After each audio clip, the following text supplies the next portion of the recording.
오늘은 다시 사신 예수님 시리즈 네 번째 시간으로 다시 사시사 죽게 하신 이라는 제목으로 하나님 말씀 증거하도록 하겠습니다. 지난 시간에 우리는 다시 사신 예수님께서 제자들에게 나타나셔서 한 가지 부탁과 한 가지 약속을 하셨다는 말씀을 들었습니다. 여러분, 한 가지 부탁이라는 것은 무엇이었습니까? 예수 그리스도, 다시 사신 예수 그리스도를 땅끝까지 이르러 증인이 되라, 그렇게 말씀을 하셨고, 이에 또 한 가지 약속을 해 주셨는데 그 약속은 무엇이었습니까? 예수님께서 절대로 제자들을 떠나지 아니하시고 세상 끝날까지 함께 하시리라, 그렇게 말씀하셨습니다. 여러분, 그러면서 예수님께서 요한복음 20장 말씀에 보니까 제자들에게 숨을 불어 넣어 주시면서 성령을 받으라, 이렇게 말씀하셨죠. 여러분, 이것이 무슨 의미가 있다고 그랬습니까?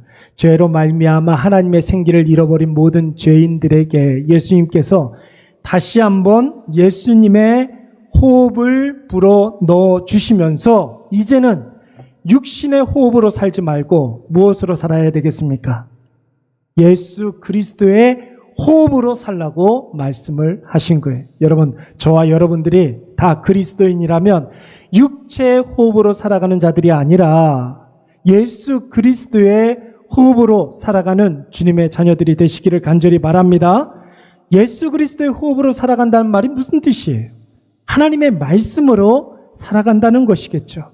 말씀을 깊이 묵상하면서 그 말씀을 내 삶에 적용하고 그 말씀이 주는 약속을 다 받아 누리는 자들이 되어야 한다라는 것입니다. 여러분, 제 주변에 스쿠버 다이빙을 취미로 하는 한 친구가 있습니다. 그 친구 물속이 얼마나 좋은지, 물속에서 사는 게, 물속에서 자유롭게 호흡하면서 살았으면 좋겠다, 이렇게 이야기하더라고요. 여러분, 한번 생각을 해보세요. 사람이 물속에서 호흡을 하려면 여러분 뭐가 필요합니까? 등에 뭘 짊어지고 들어가야 돼요? 산소통을 짊어지고 들어가야 됩니다. 여러분, 산소통만 짊어지고 들어가면 됩니까? 그 산소를 내 호흡기관과 연결시키는 호수가 있어야 되겠죠. 튜브가 있어야 되겠죠.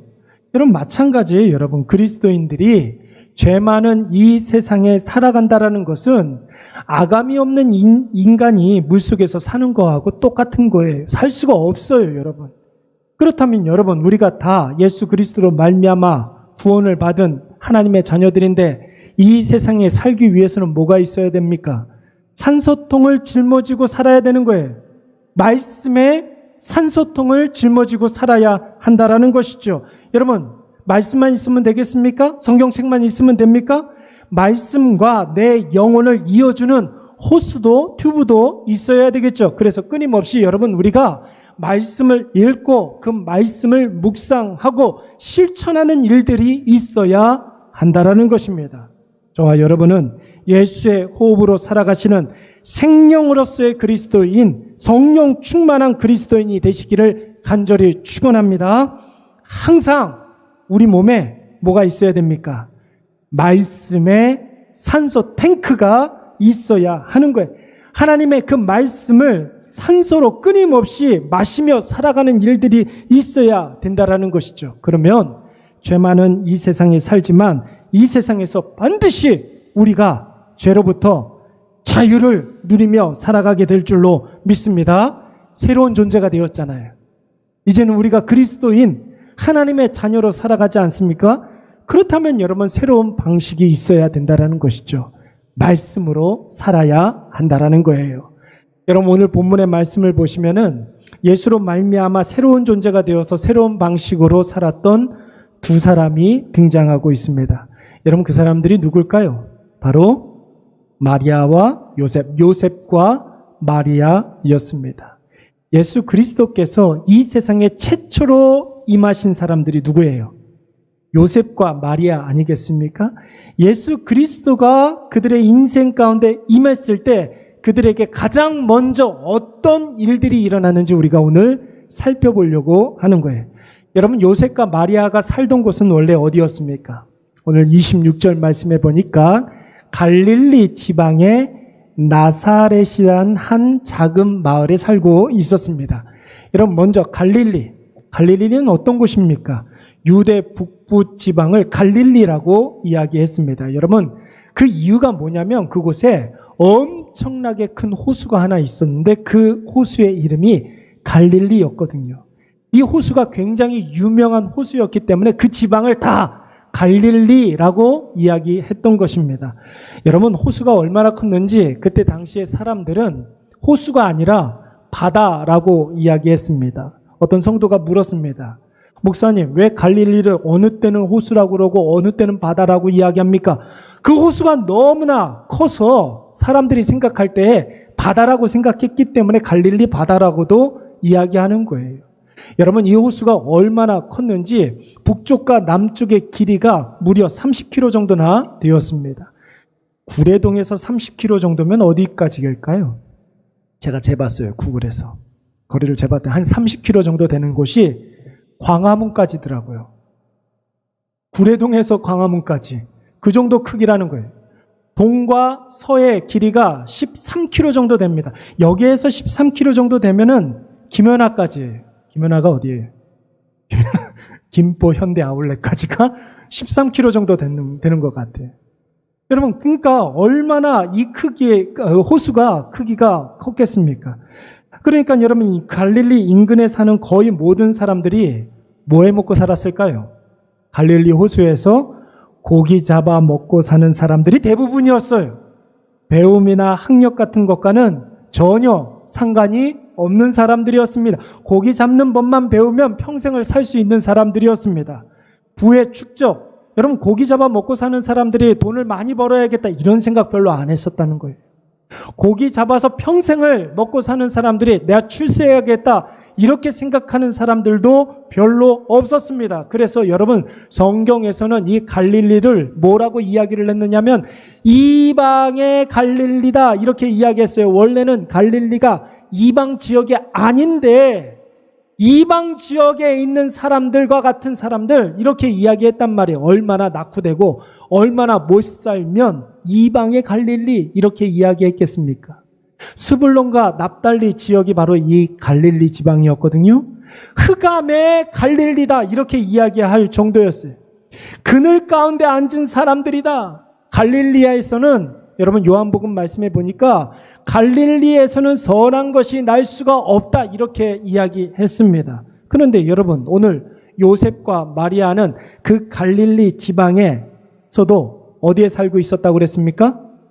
나사렛이라는 곳에 살았습니다. 그러니까 갈릴리 호수에서 무려 23km 정도 떨어져 있는 나사렛이라는 동네에 살고 있었어요. 여러분, 나사렛이라는 동네는 갈릴리의 거의 모든 동네는 다 갈릴리 호수 주변에 있는데 이 나사렛만큼은 산골 지역이었습니다. 모든 사람들이 다 갈릴리 호수 주변에서 고기 잡아먹고 살았는데 나사렛 사람들은 업이 아닌 산골에 살고 있었다는 거예요. 무슨 뜻이었을까요? 빈민가 갈릴리 지역에서도 밀려나서 고기도 못 잡고 산으로 쫓겨난 사람들이었습니다. 갈릴리 어촌에서 고기 잡아 하루 먹고 연명하는 것도 비참해가지고 갈릴리는 이방이다, 흑암이다, 선한 것이 날 수 없다 할 정도였는데 여러분, 나사렛은 거기에서도 적응하지 못한 사람들이 모여 사는, 숨어 사는 곳, 산골에 사는 사람들이 바로 나사렛 지역에 살고 있는 사람들이었습니다. 거기에 누가 살고 있었다고요? 마리아와 요셉이 살고 있었던 것입니다. 사랑하는 여러분, 하나님의 역사, 하나님의 섭리, 하나님의 은혜 어디에 임할까요? 기대할 것이 전혀 없이 하나님의 은혜밖에 기대할 것이 없는 곳에 하나님의 은혜와 사랑과 하나님의 섭리와 역사가 일어나는 줄로 믿습니다. 여러분, 부귀를 의지하는 곳에, 영화를 거머쥔 곳에 하나님의 은혜가 임해도 사람들은 여러분 그 은혜를, 하나님의 은혜를 은혜라고 생각하지 않아요. 왜요? 자기가 가지고 있는, 누리고 있는 부귀와 영화가 그 결과를 이뤘다 이렇게 생각하기 때문에 그런 것입니다. 그러니까 여러분, 사도 바울은 뭐라고 그랬습니까? 내가 약한 것을 느낄 때 그때 강함이라 하나님의 강력한 역사가 임한다 이렇게 고백을 한 것입니다. 고린도전서 1장 말씀을 보세요. 세상에 여러분 미련한 자들을 택해서 지혜 있는 자들, 자기가 지혜 있다라고 생각하는 사람들을 부끄럽게 여긴다는 거예요. 세상에 연약한 사람들, 약한 것들을 택하셔서 자기가 강하다라고 생각하는 자들을 부끄럽게 하신다고 그랬습니다. 멸시받는 자들, 천한 자들을 택하셔서 하나님께서 놀라운 은혜를 베풀어 주신다고 했습니다. 왜 그럴까요? 그런 사람들이 하나님의 은혜가 임하게 되었을 때 그 은혜를 은혜로 받아들일 수 있는 사람들이기 때문에 그런 것입니다. 그래서 여러분, 하나님의 입장에서는 누리는 것 많은 인생보다는 구하는 것 많은 인생을 더 많이 사용해 주시는 거예요. 하나님 입장에서는 그들이 더 유익하게 느껴지는 것입니다. 여러분, 부족하여서 남부러울 것 없는 인생보다 간절히 구하는 사람에게 복음이 구원이 되는 것이고 하나님의 은혜가 기적이 되는 줄로 믿습니다. 그래서 여러분, 많이 누리려고 노력하지 마시고 뭐 해야 되겠습니까? 하나님의 은혜를 많이 구하는 하나님의 인생들이 되어야 할 줄로 믿습니다. 오늘 우리가 살펴보고 있는 마리아와 요셉이 바로 세상과 사람들에게 소망할 것이 없는 그런 사람들이었어요. 그런데 이 사람들에게 예수 그리스도의 빛이 쫙 비춰지니까 완전히 달라지는 그런 모습을 우리가 볼 수가 있습니다. 여러분, 먼저 마리아를 먼저 생각해 보도록 하겠습니다. 27절 말씀에 보니까 여러분, 마리아는 약혼한 남자가 있었습니다. 마리아는 여자였어요. 약혼한 남자가 있었어요. 여러분, 그 남편 될 사람이 누구라고 그랬습니까? 요셉이라고 했습니다. 그런데 여러분, 사실은 지금 우리말 성경에서는 약혼이라고 했지만 전에 여러분 기억나십니까?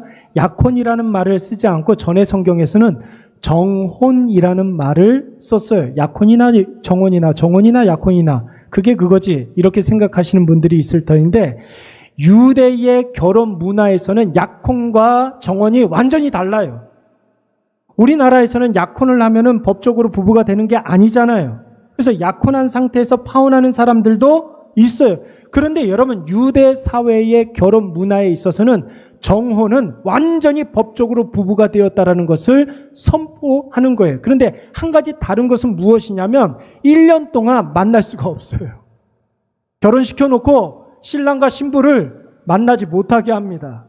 왜 그럴까요? 1년 동안 뭐 하라는 거예요? 신랑은 신랑 준비를 하고 한 가정에 가장이 될 준비를 하고 신부는 한 아이의 그 가정의 어머니가 될 준비를 하는 그런 시간을 갖게 되는 거예요. 절대로 신랑과 신부는 1년 동안 만나지를 못합니다. 특별히 신랑은 뭐 하느냐면 아버지와 함께 자기가 살 집을 짓게 돼요. 집을 짓게 돼요. 근데 여러분, 신부를 데리고 오는 그 날을 아들이 신랑이 알까요? 모를까요? 신랑 몰라요. 아들도 몰라요. 하늘의 천사는 알까요? 모를까요? 천사도 몰라요. 그날과 그 시는 누구만 알아요?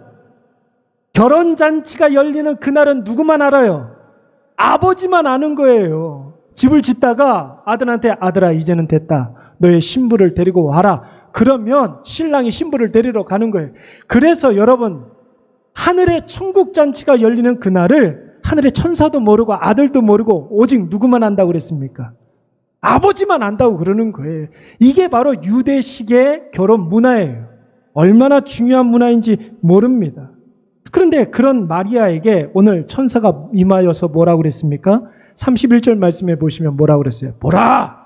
여러분, 성경에서 보라라는 말이 나오면 여러분 굉장히 중요한 말씀을 한다는 뜻이에요.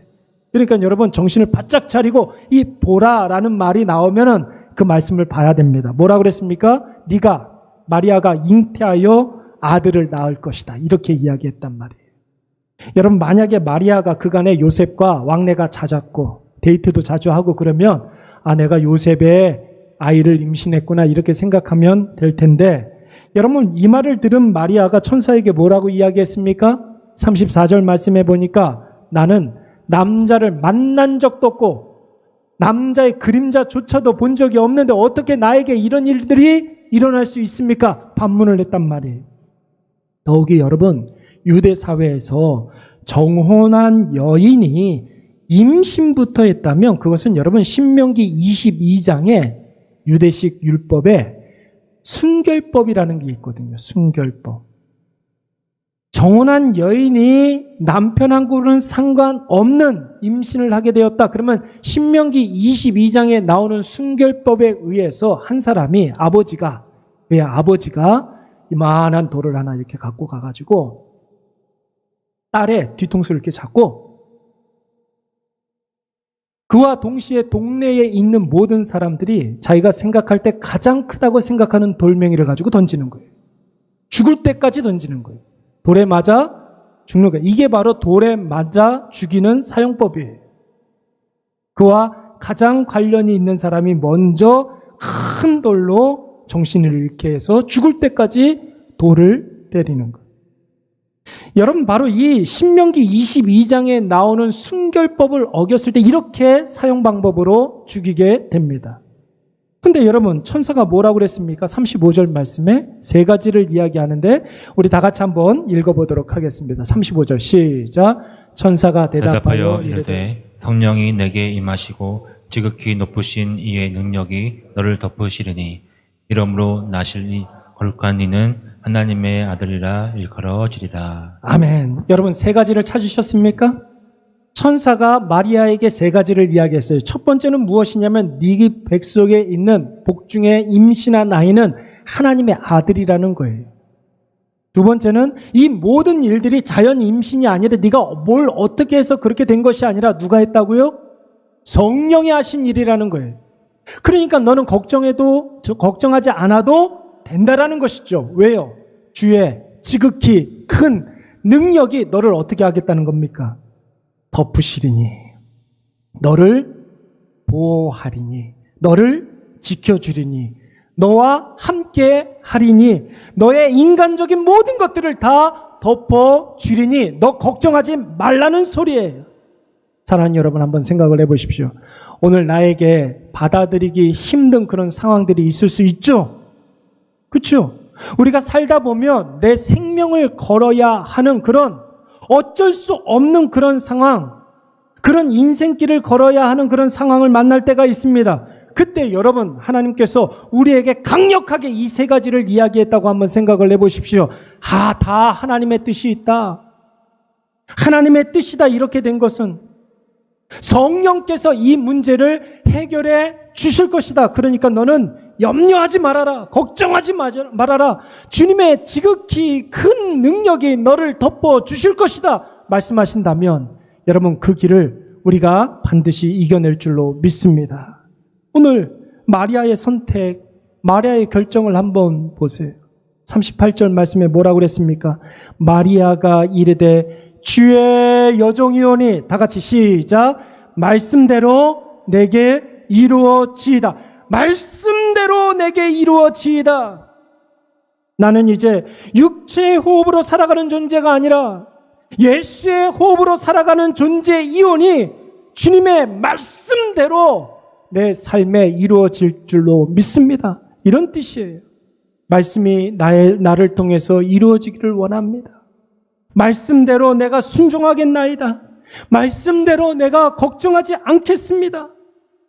사랑하는 여러분, 이 상황을 육체의 호흡으로 살아가는 사람들 입장에서 본다면 어떻게 이런 고백을 할 수 있겠습니까? 말씀대로 내게 이루어지이다. 육체의 호흡으로 살아가는 사람들, 인생의 목적이 다 세상에 맞춰져 있는 그런 사람들 입장에서는 이렇게 고백을 할 수가 없는 거예요, 여러분. 왜 그렇습니까? 말씀대로 이루어지면 어떤 일들이 벌어집니까? 파혼당하게 되는 거예요. 말씀대로 내게 이루어지면, 말씀대로 이루어지면 온 동네에 수치를 당할 뿐만 아니라 나만 그런 게 아니에요. 온 가족이 다 수치를 당할 수밖에 없는 거예요. 아니 뭐 그런 거 다 떠나서 여러 사람에게 돌 맞아 죽는 그런 일들이 벌어지게 되는 것입니다.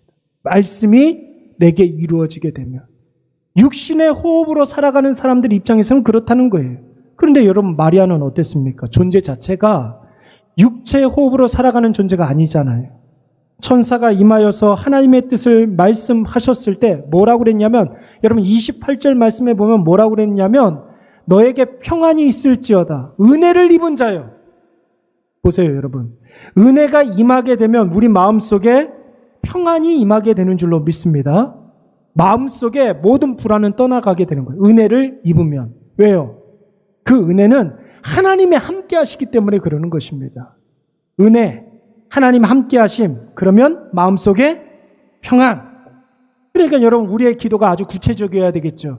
하나님 나에게 은혜를 부어 주시옵소서. 다음에 나와야 되는 기도 제목 뭐예요? 하나님 우리와 함께하여 주시옵소서. 그래서 우리에게 평안을 주시옵소서. 그러니까 여러분, 기꺼이 자기 자신을 죽일 수가 있었던 것이죠. 자신의 무엇을 죽여야 됩니까? 자기의 일렁이는 그 감정. 우리의 감정이 여러분, 우리 자신에게 얼마나 많은 거짓말을 합니까? 그렇죠? 감정은 여러분 하루에도 수십 번씩 변해요. 그 감정대로 산다면 여러분 이 세상에서 제대로 살 만한 사람이 없는 거예요. 우리가 먼저 죽여야 되는 것이 있어야 된다면 내 기분, 내 감정, 이거 먼저 죽여야 되는 거예요. 그런 다음에 바라고 내가 원했던 것들, 내가 세상적으로 목표로 했던 것, 이런 것들 포기할 수 있어야 되고, 또한 나도 모르게 불쑥불쑥 튀어나오는 내 마음속의 욕심, 탐심, 정욕, 자기 이기심, 교만함, 음란함, 거짓됨, 여러분 이런 모든 것들을 다 말씀으로 죽여야 될 줄로 믿습니다. 말씀대로 내게 이루어지이다. 그렇다면 내 마음속에 있는 세상적인 모든 것들이 다 죽일 수 있어야 된다는 거예요. 예수님께서 마태복음 16장 말씀에서 뭐라고 그랬습니까? 누구든지 나를 따라오려거든 자기를 뭐하고? 부인하고 자기 십자가를 지고 따를 것이니라. 여러분 이 말씀을, 예수님을 따르는 삶은 자기를 부인하고 자기 십자가를 지는 삶이다. 우리가 단순히 이렇게 이해할 수 있겠지만 여러분 진짜 이 말씀의 뜻은 무엇이냐면 예수님을 따를 때 자기 부인의 놀라운 복을 누리게 된다는 거예요. 우리가 자기 자신을 부인하지 못하니까 불행이 찾아오는 거죠. 끊임없이 누구랑 싸우겠습니까? 내가 하루 중에. 옆에 이웃들과 싸우겠습니까? 대적들과 싸우겠습니까? 우리가 고통받는 이유는 무엇이냐면 내 안에 아직도 살아있는 나 자신과 싸우기 때문에 힘든 거예요. 그렇기 때문에 예수 그리스도를 따르는 사람들은 자기 자신을 부인하는 복을 누리게 되는 줄로 믿습니다.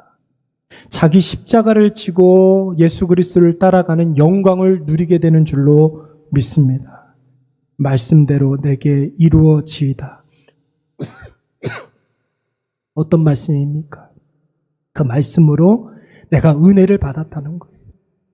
그 말씀으로 말미암아 하나님이 나와 함께 하신다는 것을 우리가 느낀다는 거죠.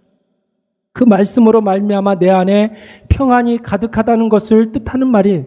그 말씀에 순종하겠다는 말이고 그 말씀으로 말미암아 놀라운 복을 바라고 기대한다는 뜻입니다. 오늘 이 고백이 있었던 마리아처럼 오늘 우리도 주의 말씀이 우리에게 임했을 때, 예수 그리스도의 영이 우리와 함께 할 때에 내 안에 있는 모든 나의 나됨을 다 죽이고 포기하는 저와 여러분이 되시기를 간절히 축원합니다. 근데 여러분 이 고백이 있었던 사람이 어찌 마리아 한 사람뿐이었겠습니까? 마리아가 아무리 자기 자신을 기꺼이 죽이고 말씀대로 순종하고 말씀대로 살려고 한다 할지라도 여러분 마리아의 정혼자 요셉이 마리아와 같지 않는다면 어떻게 되겠습니까? 모든 것이 다 허사가 되는 거예요. 마태복음 1장 말씀을 보시면은 예수님의 족보 이후에 요셉에 대해서 나오는 말씀이 나옵니다. 여러분, 요셉이 마리아의 임신 소식을 알게 되었을 때 요셉의 마음이 어땠을 것 같습니까? 적지 않게 당황했겠죠. 뭐 당황이라는 말로 표현할 수 없죠. 요셉이 아마 하늘이 무너져 내렸을 거예요. 그토록 애틋한 마음으로 기다렸는데 마리아 데리고 오기를, 그토록 간절한 그런 마음으로 마리아 데리고 오기를 그렇게 사모했었는데 마리아가 임신을 했다니. 근데 여러분, 요셉은 다른 사람하고는 좀 달랐습니다. 마태복음 1장 말씀에 보면은, 성경 말씀을 보시면 요셉은 어떤 사람이라고 그랬습니까? 의로운 사람이라고 했습니다. 여러분, 일이 이렇게 된 것은 어쩔 수 없지만 자신의 정혼자만큼은 살려야겠다, 이런 생각으로 세상에 알리지 않고 가만히 그 문제를 끊으려고 했습니다. 그런데 여러분, 그것은 요셉의 생각이었죠. 이 문제가 어떻게 가만히 끊는다고 끊어질 문제입니까? 그렇지 않습니까? 소문을 안 내도 끊어질 문제가 아니에요. 배는 점점 불러오는데요. 마리아를 아무리 배려한다 할지라도 이 문제가 요셉 손에서 끝나는 문제가 아니라는 거예요. 당시의 여인이 남편 없이 출산하는 것 자체가 돌에 맞아 죽을 일이라는 거예요. 그때 마리아에게 임했던 천사가 오늘 요셉에게도 나타난 줄로 믿습니다. 마태복음 1장 20절, 22절까지의 말씀을 보시면 주의 사자가, 마리아에게 나타난 주의 사자가 요셉에게 전한 말씀이 나오는데, 여러분, 이 말씀에도 세 가지 메시지가 들어가 있어요. 성령으로 임신했다라는 것이죠. 마리아가 성령의 역사로 말미암아 임신했다는 거예요. 어떤 그 누군가에 의해서 임신된 게 아니라는 것입니다. 그러니까 너도 마리아 데리고 오는 것을 두려워하지 말아라. 하나님의 지극히 큰 능력이 너를 덮을 것이기 때문에 너도 두려워하지 말아라. 염려하지 말아라. 출산하면 그 아들은 하나님의 아들이 될 것이다. 그 아들을 이름하여 예수라 하라. 이렇게 이야기했다는 거예요. 이 모든 것들은 다 구약시대의 선지자들로 말미암아 예언된 일들이다. 그런데 여러분, 천사가 요셉에게 한 말들 한번 생각을 해보세요. 구체적인 말들이 하나도 없어요. 그렇죠? 다 추상적인 말들이고 요셉이 검증할 수 없는 말씀들입니다. 세상에 이해가 안 되는 거예요. 어떻게 이게 이해가 되겠습니까? 확인할 수도 없어요. 받아들일 수도 없는 문제입니다. 그런데 여러분, 육체의 호흡으로 살아가는 사람들이라면, 육체의 호흡으로 살아가는 사람들이라면, 세상의 관점으로 살아가는 사람들이라면, 아무리 천사가 임해도, 성령이 임해도 이런 말 들으면, 내가 오늘도 개꿈 꿨구나. 어떻게 이런 일들이 있는가. 말도 안 되는 소리를 하고 있다. 천사가 나타났으면 이런 거 말고 로또 번호나 가르쳐 주지. 이렇게 생각을 했었을 거예요. 그런데 요셉은 달랐다는 것이죠. 요셉은 의로운 사람이라. 마태복음 1장 24절부터 25절까지 말씀 우리 다 같이 한번 읽어보도록 하겠습니다. 요셉이 시작. 요셉이 잠에서 깨어 일어나 주의 사자의 본부대로 행하여 그의 아내를 데려왔으나 아들은 낳기까지 동침하지 아니하더니 나음에 이름을 예수라 하니라. 아멘. 요셉이 어떻게 했다고요? 분부대로 행하여. 분부대로 행하여. 마리아는 어떻게 고백했습니까? 말씀대로 내게 이루어지이다. 요셉은요, 분부대로 행하여. 분부대로 행하는 것. 말씀대로 행하는 것. 여러분, 믿음이 뭡니까? 믿음이 뭐예요? 말씀대로 행하는 거예요. 믿음이 무엇입니까? 분부대로 행하는 거에 말씀이 임했을 때 그 말씀을 하나님의 말씀으로 받고 인정하고 깨닫고 그 말씀대로 순종하는 것, 그것이 바로 믿음 생활인 줄로 믿습니다. 교회 생활과 믿음 생활은 달라요. 교회 생활은 교회를 다니는 거죠. 믿음 생활은 여러분, 말씀이 나에게 임했을 때 그 말씀을 하나님의 말씀으로 알고 깨닫고 인정하고 그 말씀대로 행하는 게 바로 믿음 생활인 줄로 믿습니다. 여러분, 그러기 위해서 꼭 필요한 게 뭐예요? 뭐예요? 아까 전에 산소통만 있으면 안 되고 뭐도 있어야 된다고 그랬습니까? 내 입과 산소통을 이어주는 튜브도 있어야 된다고 그랬어요. 호수도 있어야 된다고 그랬습니다. 여러분, 그러기 위해서는 마리아처럼 요셉도 자기 자신을 죽여야 하는 거예요. 관습대로 법대로 하면 마리아가 죽어야 합니다. 그런데 분부대로 행하니까 요셉이 먼저 자기 자신을 죽일 수가 있었던 거예요. 감정대로 기분대로 하면 마리아를 끊어야 됩니다. 그러나 요셉은 분부대로 말씀대로 행했기 때문에 자기의 감정을 끊어낼 수가 있었던 것입니다. 그래서 여러분, 결국 어떻게 되었습니까? 마태복음 1장 말씀에 보면 신약 성경 마태복음 1장이 처음에 제일 먼저 뭐가 나오냐면 예수님의 영광스러운 족보가 나온단 말이에요. 예수님을 누가 낳았습니까? 누가 수고해서 낳았습니까? 마리아가 낳았죠. 그런데 예수님의 영광스러운 족보에는 누가 낳았다고 기록이 되어 있느냐면 요셉이 예수를 낳았다고 그랬어요. 뿐만입니까?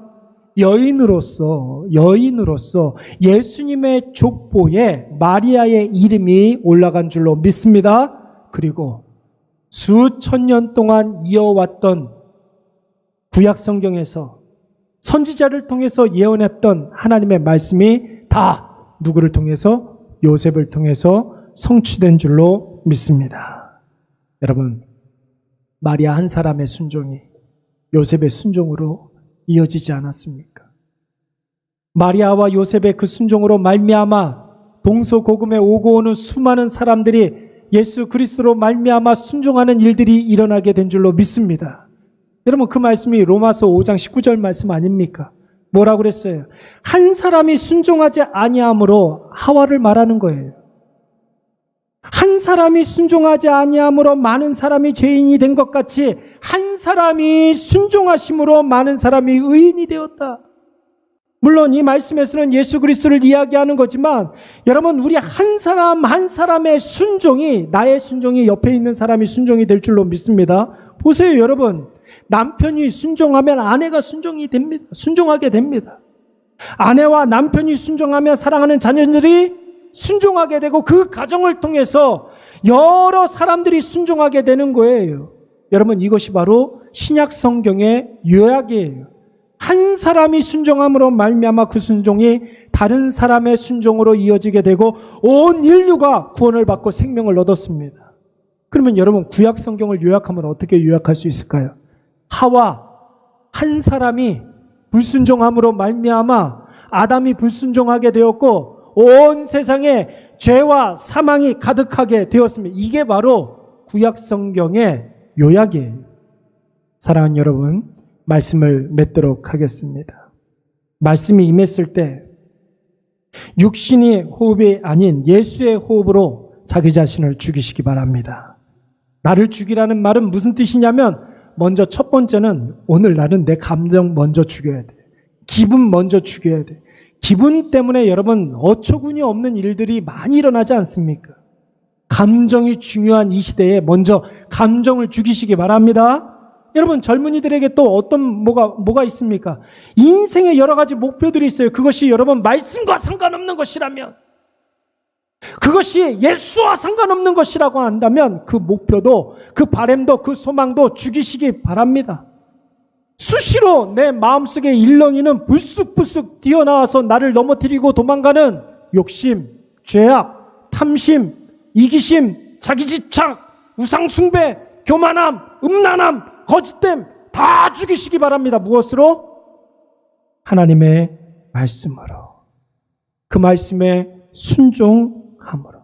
그러면 여러분, 성령께서 과거에서 하셨던 모든 일들이 다 나에게 은혜로 느껴지게 되는 것이고, 성령께서 그 하시는 모든 일들이 하나님의 뜻을 이루는, 성취되는 유일한 방법으로 우리가 받아들여지게 되는 것이고, 그러면 성령께서 하실 그 모든 일들의 성령의 열매들이 다 누구의 것이 되겠습니까? 그 말씀에 순종한 사람의 것이 되는 줄로 믿습니다.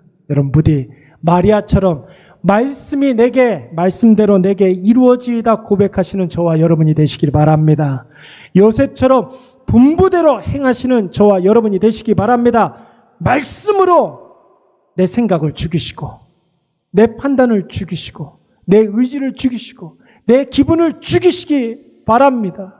여러분, 이삭과 리브가를 한번 보세요. 요즘 새벽 예배 시간에 이삭, 리브가를 지금 묵상하고 있거든요. 하나님의 뜻이 분명한데 자기 생각, 자기 판단을 죽이지 못했어요. 그러니까 여러분, 이삭은 에서 불러다가 은밀하게 축복을 에서에게만 주려고 그러고, 리브가는 속임수를 써서, 거짓말을 써서 그 장자의 축복을 가로채려고 했던 거예요.